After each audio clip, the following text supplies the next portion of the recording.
আসসালামু আলাইকুম guys, জাইজাস family. আজকে আরেকটি রান্নার ভিডিও নিয়ে চলে আসলাম। তো চলুন দেখি আজকে আম্মু কি রান্না করলো। আজকে আমার আম্মু ছোট মাছ আর মাংস রান্না করেছে।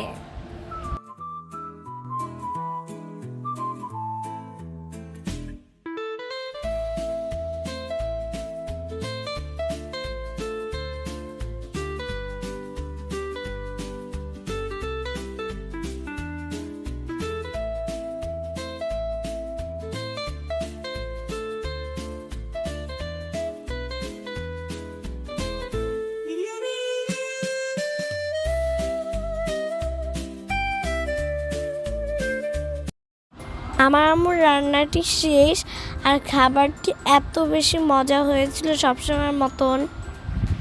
আমাদের ভিডিওটি ভালো লাগলে লাইক কমেন্ট সাবস্ক্রাইব করে দেবেন। ধন্যবাদ।